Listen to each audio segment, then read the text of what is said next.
అందరికీ నమస్కారం.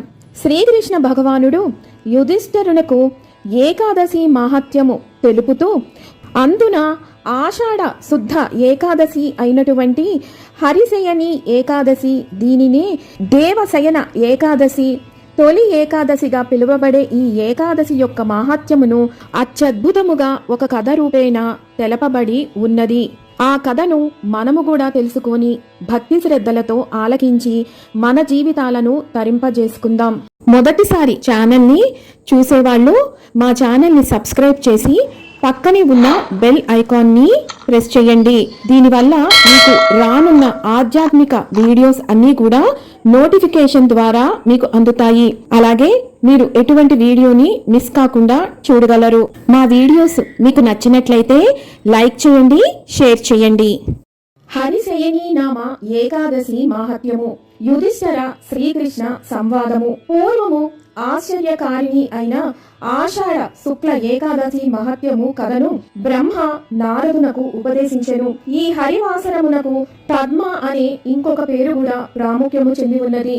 మాంధాత అనేది రాజర్షి, సూర్య వంశోద్భవుడు, చక్రవర్తి, సత్యవ్రతుడు, ప్రతాపవంతుడు. ప్రజలను తన సంతానము వలె ప్రేమించుతూ బహుకాలము రాజ్యము ఏలెను. కాని ఏ పాపకర్మ ఫలమో ఆ రాజ్యమున 3 ఏళ్లు వానలు లేవు. ప్రజలు కష్టములను ఎదుర్కొనిరి. స్వాహ, స్వధ, వషట్కార, వేదాధ్యయనాది కార్యములు అంతరించినవి. ఒక దినము ప్రజలు మాంధాతను దర్శించి, ఓ రాజా, ప్రజాహిత కారకములైన మా మాటలు విందురుగాక. పురాణములందు జలమునకు నారా అనుట కలదు. భగవానుడు నీటిపై శయనించుచున్నాడు. పర్జన్య రూపి అయిన భగవానుడు విష్ణువు సదా సర్వగతుడు. అతడే వర్షించును. వర్షముచే అన్నము, దానిచే ప్రజలు జన్మించుచున్నారు. అన్నము లేనిచో ప్రజాక్షయము కలుగదు. కావున ఓ రాజా, ప్రజా యోగక్షేమమునకై కర్తవ్య మాలోచింపుడు అని ప్రార్థించిరి. మాంధాత, మీరు సత్యమును వక్కాణించితిరి. అన్నము బ్రహ్మమయము, బ్రహ్మస్వరూపము. అన్నముచే సర్వము జనించును. సర్వము సిద్ధముగానున్నది. జగమంతయు ప్రవర్తించుచున్నది. ఈ విషయమే బహు విస్తారముగా పురాణాల్లో విస్తరించబడి ఉన్నది. రాజాపరాధముచే ప్రజలు పీడింపబడుచున్నారు. బుద్ధి పూర్వకముగా నేను ఏ దుష్ట కార్యములను చేయలేదు, అయినను లోక కళ్యాణమునకై ప్రయత్నించెదను అని ఓదార్చెను. అనంతరము అపరిమిత బలాన్వితుడై మాంధాత విధాతకు నమస్కరించి గహనమైన వనమునకు వెడలిపోయెను. అరణ్యములో మున్యాశ్రములను సందర్శించెను. ఆ పర్యటనలలో బ్రహ్మపుత్రుడైన అంగీరస మహర్షిని కాంచెను. అతడు తేజస్సుచే ద్వితీయ బ్రహ్మవలే వెలుగుచుండెను. జితేంద్రియుడు మాంధాత ఆ మహర్షికి అభివాదము చేసెను. ఆ మునివరుడు చక్రవర్తిని స్వస్తి వాచన పూర్వకముగా అభినందించి పరస్పర కుశల ప్రశ్నల పిమ్మట అతని ఆగమన కారణమును ప్రశ్నించెను. మాంధాత తన రాజ్యము అనావృష్టి పీడితమై ఉన్నదని, దానికి కారణము కానరాదని, ఆ సంశయము నివృత్తికై అతడికి వేచి ఉంటిని అని విన్నవించుకొనెను. మహర్షి ఇట్లనెను, ఇది హృదయుగము. ధర్మము 4 పాదములతో ప్రవర్తించుచున్నది. ఈ యుగమున వేదాంగ పారంగతులు బ్రాహ్మణులు మాత్రమే తపోవృత్తికి అర్హులు. నీ దేశమందు ఒకడు తపము చేయుచున్నాడు. అది అనుచితము. ఆ కారణముచే వర్షాభావ మేర్పడినది. అతనిని వధించుటకు ప్రయత్నింపుము. మాంధాత, ఓ మునిశ్రేష్ఠ, పాపరహితుడు ఆ తాపసిని నేను వధింపజాలను. కనుక వేరొక ధర్మమును, ఈ ఉపద్రవమును వారించుటకు సూచింపుడు అని కోరెను. అంగీరసుడు, ఓ రాజా, ఆషాఢ శుక్ల పక్షమందు పద్మ అనేది పేరు గల ఏకాదశి వ్రతమును నిష్ఠాపరుడవై నిర్వర్తింపుము. నీ ఉపద్రవము అంతరించును, వర్షములు రాగలవు అని బోధించెను.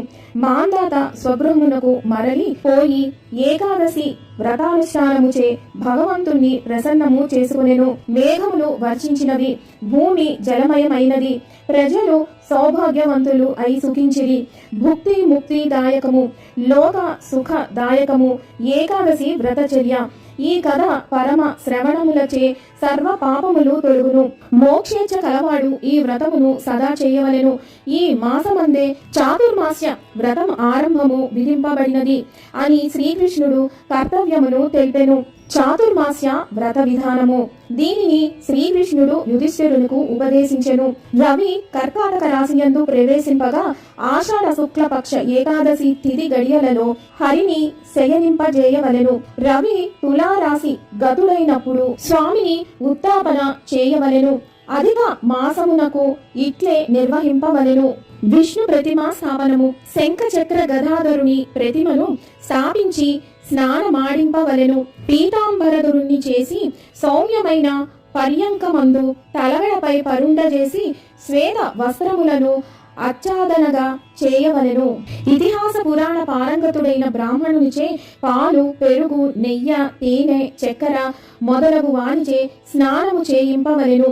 శుద్ధ గంధమును అలది ధూప దీప కుసుమములతో పూజించుచు ఈ మంత్రమును జపింపవలెను. శైలః త్వం ఋషికేశ పూజయిత్వా శ్రియాసః ప్రసాదం కురు మే దేవేశ లక్ష్మసః జనార్దన సుప్తే త్వయి జగన్నాథ జగత్ సుప్తం చరాచరం. 4 నెలలు ఆ విష్ణు ప్రతిమ ఎదుట నిలిచి ఏకాగ్రతతో నియమానుసారము వ్రతమాచరించుచు పిమ్మట ఏకాదశి నాడు ఆ దేవుని మేల్కొల్పవలెను. ప్రాతః సమయము కాలమునందు, ఓ ప్రభు, నేను పరిశుద్ధ నియమాలతో ఈ వ్రతాలను కావించుచున్నాను, వీనికి విఘ్నాలను తొలగింపుమా అని సంపార్థన చేయవలెను. వ్రత ప్రారంభ తిథులు అయిన ఏకాదశి, ద్వాదశి, పూర్ణిమ, అష్టమి, కర్కాటక సంక్రాంతి సమయము, ఉత్తాపనము కార్తీక మాసమందు శుక్లపక్ష ద్వాదశి దినము వ్రత సమాప్తి అగును. ఈ వ్రతము 4 వర్ణముల వారు ఆచరించుటకు అర్హులు. వ్రత ఫలము. ఆషాఢ శుక్లపక్ష ఏకాదశి ఉపవాసముతో వ్రత ఆరంభము అగును. శైశవము, యౌవన, వృద్ధాప్యములు, శుక్ర గురు మౌఢ్యములు బాధకములు కావు. మార్తాండు ఖండాంగము కల వైడనము తిది అఖండమైనను శుచి అయినను అశుచి అయినను స్త్రీ కాని పురుషుడు కాని వ్రతాచరణముచే పాప విముక్తిని పొందును. దేవ పితృ కర్మలందును సంక్రాంతి రహిత కాలమునందును వ్రతాచరణము నిషేధము. మల రూపమైన అశుచి వర్జింపదగినది. ప్రతి సంవత్సరము హరిస్మరణముతో వ్రతోపక్రమము ఆచరణీయము. దేహాంతమున విష్ణులోక ప్రాప్తి ప్రళయాంతము వరకు అగును. ప్రతిదినము దుమ్మును తుడిచి నీటితో మందిరమును కడిగి పేడతో అలిగి ముగ్గులతో అలంకరింపవలెను. ఇట్టి నరుడు 7 జన్మముల యందు సత్యవాది అయి ధర్మ తత్పరుడగు విలసిల్లును. పెరుగు, పాలు, నెయ్యి, తేనె, చక్కెరలతో దేవుని స్నానమాడించిన భక్తుడు విష్ణు సారూప్యము కలిగి అక్షయ సుఖ అనుభవించును. రాజు భగవానుని ప్రసన్నతకై బ్రాహ్మణులకు నారికేళ ఫలములతో దక్షిణలతో గంధ అక్షతాదులతో అర్చించి యథాశక్తి భూ సువర్ణ దానములను అర్పింపవలెను. దేవునికి స్వర్ణ కమలములను ఇయ్యవలెను. 4 మాసములను తులసీ దళములతో అర్చన మిక్కిలి శ్రేష్టము. కాంచన తులసీ దళములను వేద పారంగర బ్రాహ్మణులకు దానమిచ్చినచో స్వర్ణ విమానములో విష్ణు పదము చేరును. గుగ్గుల దీపమును అర్చించిన నరుడు సౌభాగ్యవంతుడగును. ధూప దీపములచే అర్చించి ప్రదక్షిణములు కావించి అంతమున వస్త్రాదులను దానము చేసినను నరుడు తేజస్వంతుడై గంధర్వుని వలె అప్సరసలచే సేవితుడగును. హరి చరణోదకములను పానము చేయువాడు విష్ణులోక ప్రాప్తిచే పునర్జన్మ రహితుడు అగును. గాయత్రి జపము. ప్రతిదినము త్రికాలమునందు భక్తుడు వైష్ణవ హర్మ్యమున 108 మారులు గాయత్రి మంత్ర జపము చేయవలెను. అక్ష సూత్రము, జపమాల, పుస్తకము, పద్మము, కమండలము ధరించియున్న చతుర్ముఖ గాయత్రీదేవి స్తోత్రియులు ముఖమున మెలుగుచున్నది. సకల లోకమయి వేదత్రయి శాస్త్ర ప్రసిద్ధి విశ్వమును ప్రబోధించుచున్న జ్ఞానదాయిని అయిన గాయత్రి యొక్క స్తుతిచే వేదవ్యాసుడు తుష్టి చెందెను. నరుడు శీఘ్రముగా విష్ణులోకము చేరును. లలితాక్షరములు గల వేద శాస్త్ర పుస్తక దానముతో ఓ గాయత్రి మాత ప్రసన్నురాలుగు కమ్ము అని ఉద్యాపన కాలమున దేవిని ప్రార్థింపవలెను.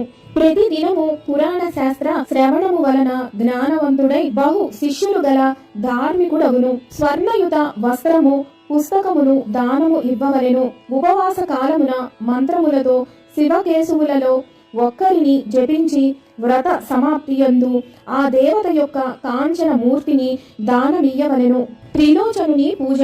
వృషారూఢము, త్రిలోచనము, కపాల శూల ఖట్వాంగ ధరము, చంద్రశేఖరము అయిన పంచముఖ శివమూర్తిని ధ్యానము చేయవలెను. ఓ ప్రభు, నీవు దేవహితము కొరకై అమృతమును విడిచి హాలాహలమును మృంగిరివి. ఒక్క బాణముతో త్రిపురాసురుణ్ణి ఖండించితివి. దేవవర, నిన్ను ధ్యానించుటచే పుణ్యాత్ముడను నిన్ను శరణు చొచ్చితిని. నా ఎడ ప్రసన్నుడవు కమ్ము అని ప్రార్థన చేయవలెను. సంధ్యాది కార్యానంతరము సూర్యమండల అంతర్వర్తి అయిన నారాయణుని ధ్యానించుచు సూర్యునకు అర్ఘ్య ప్రదానము చేయవలెను. తిలాహోమము. వ్రతాన్వితుడు నిత్యము తిలాహోమము చేయవలెను. భక్తితో వ్యాహృతులతో గాయత్రి మంత్రమును కనీసము 28 సార్లు జపించి అంతమున తిల పాత్ర దానము చేసి జగన్నాథుని వాంఛితార్థ ఫలసిద్ధికి ప్రార్థింపవలెను. అట్టి వానికి ఉత్తమ సంతానము కలుగును. అంతమున అన్నహోమము, వస్త్ర స్వర్ణయుత ఘృత కలస దానము చేయవలెను. అటివాడు రోగ రహితుడై అద్భుత కాంతి మంతుడై సంతాన భాగ్యముచే సుసంపన్నుడగుచు బ్రహ్మ సదృశుడగును. శత్రుక్షయము కలుగును. అశ్వత్థ సేవ, తులసీ ధారణము, బ్రాహ్మణ భోజనము, కాంచన దానము శుభకరములు. దూర్వా పూజ. గరిక. హరిశయన సమయమున గరికను శిరస్సుపై ధరించి ఆ అమృత జన్మమును ప్రార్థింపవలెను. అంతమున స్వర్ణ నిర్మిత సర్వ దళోపేతమైన పూర్ణమైన దూర్వాను దక్షిణ వస్త్రయుతముగా బ్రాహ్మణులకు దానము ఇవ్వవలెను. అప్పుడు ఇట్లు వచించవలెను. మహీదళమందు శాఖోపశాఖలతో ఎట్లు విస్తరింతువో అట్లు నాకు అజరామరమైన సంతతిని ఇమ్ము. ప్రతిదినము శివకేశవుల సంకీర్తనము, ఉపవాసాంతరము, సుస్వర ఘంటాదానము చేసినచో అనధ్యయనముచే గురువునకు కావించిన అపచారము తొలుగును. సరస్వతీదేవి ప్రార్థన. ఓ సరస్వతి, జగన్నాయిక, జగజ్జాడ్యాపహారిణి, బ్రహ్మపత్ని, నీవు విష్ణు రుద్రులచే స్తుతింపబడుచున్నావు. లోకపావని వరానన నా అధ్యాయన జాడ్యమును ఘంటానాదముచే హరింపుమా అని కోరవలెను. బ్రాహ్మణ పూజ. విప్ర పాదోదకము, ప్రత్యహము, పాపహరము. బ్రాహ్మణుడు విష్ణు స్వరూపుడు కనుక వ్రత సమాప్తి యందు 2 ఆవులను లేదా పాలు ఇచ్చు 1 ఆవునైనను అసక్తుడు వస్త్ర ద్వయమును బ్రాహ్మణునకు దత్తము చేయవలెను. తినలు గంట భూమిని ఇచ్చువాడు ప్రతాపవంతుడగును.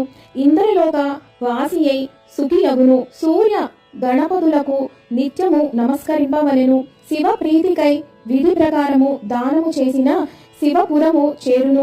గోపీ చందనముతో నిత్యము పూజ చేయవలెను. వ్రతాంతమున దక్షిణతో తులాపరిమితము లేదా అందులో సగము గాని మరియు అందులో సగము గాని సహస్ర దక్షిణలతో చేయవలెను.